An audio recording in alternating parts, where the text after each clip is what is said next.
Hello students, welcome to my YouTube channel. Today we are going to discuss the next chapter of civics, that is understanding secularism.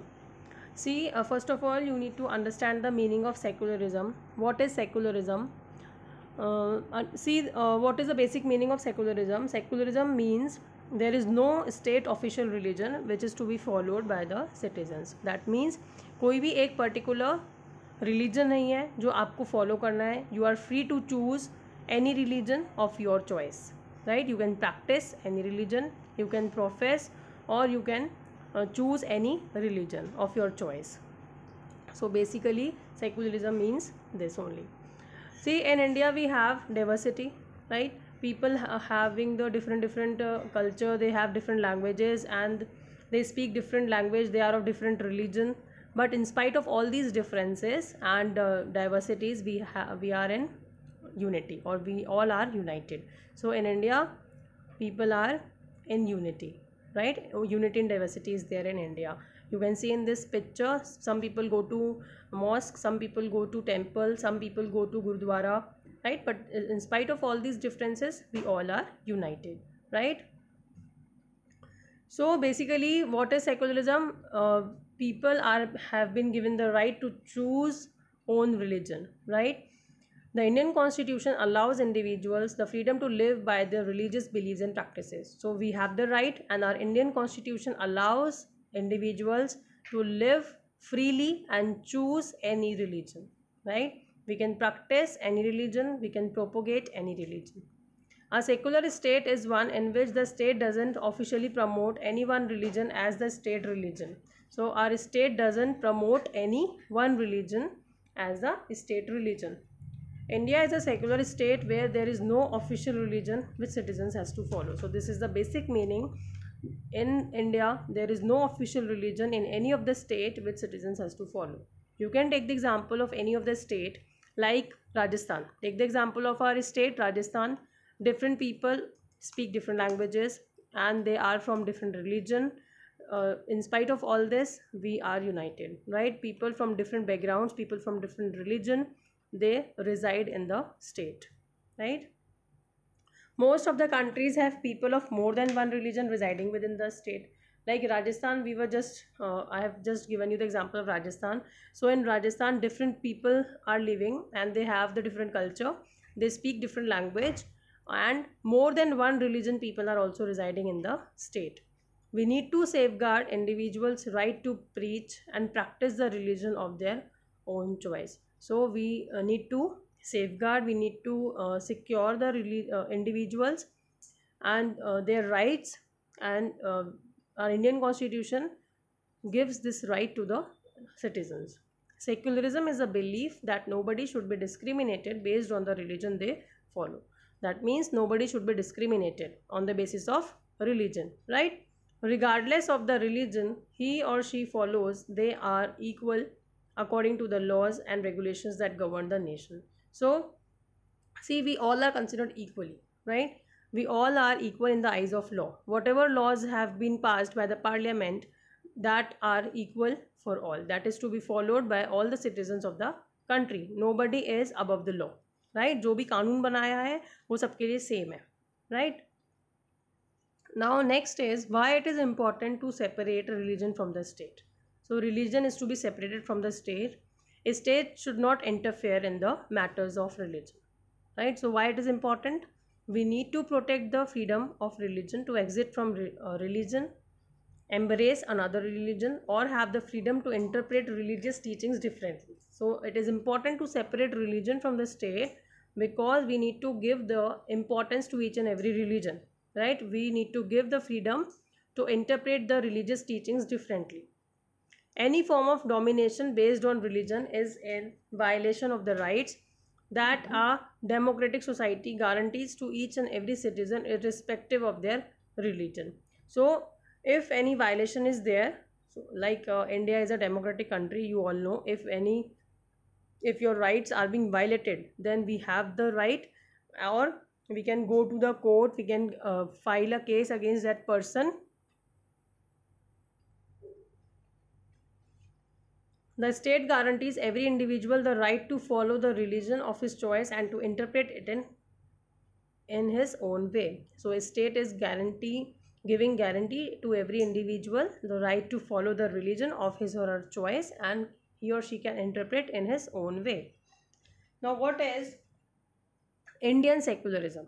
We are doing in India context only. Indian constitution mandates that Indian state be secular. According to the constitution, only a secular state can realize its objectives. What are the objectives? First is that one religious community does not dominate another. Very important point. So this is the first objective of this Indian secularism.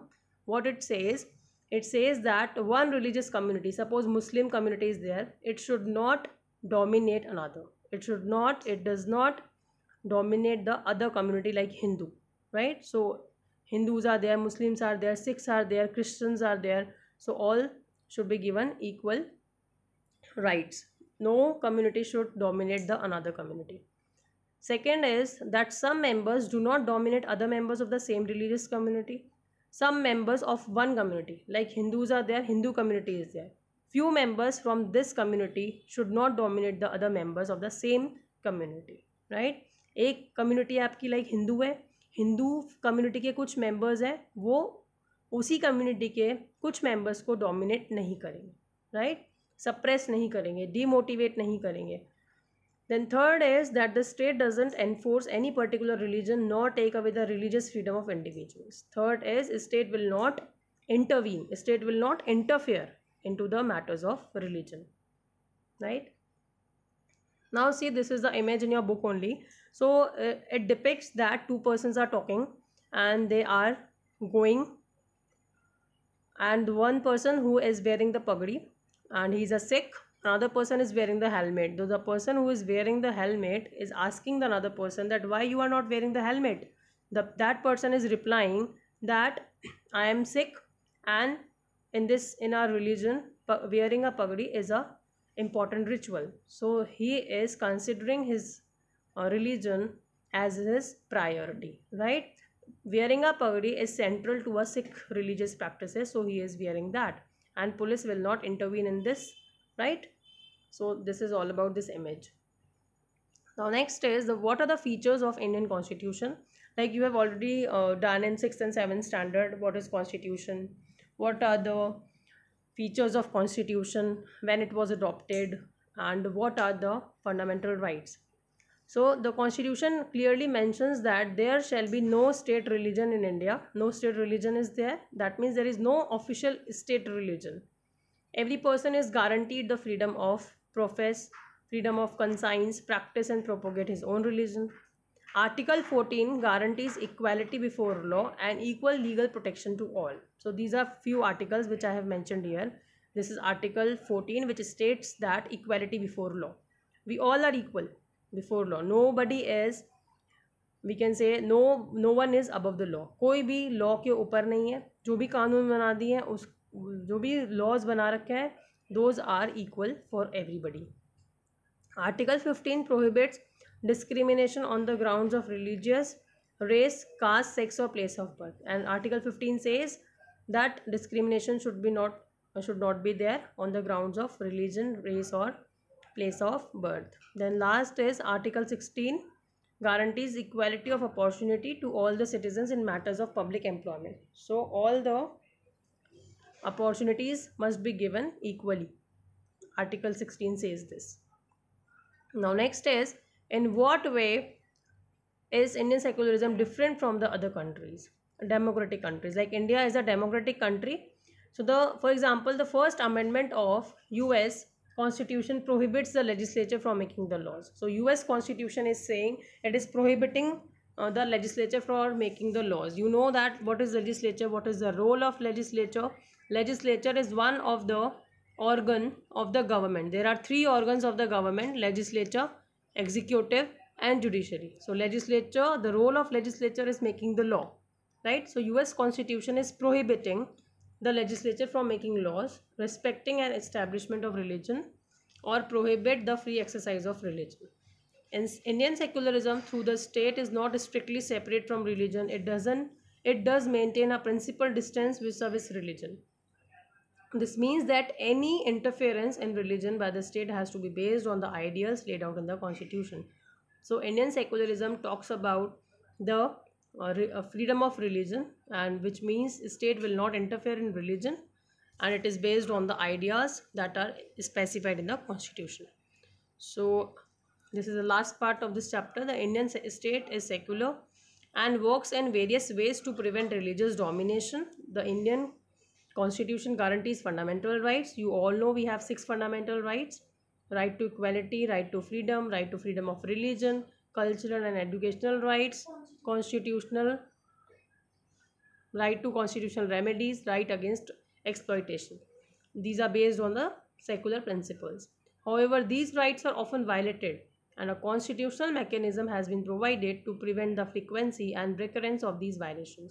Sometimes these rights are violated, and a proper mechanism is to be provided to prevent the frequency and the recurrence of these violations. These are some of the important terms you can read and revise. These are some of the MCQs. You can do it later on. So thank you for watching and listening.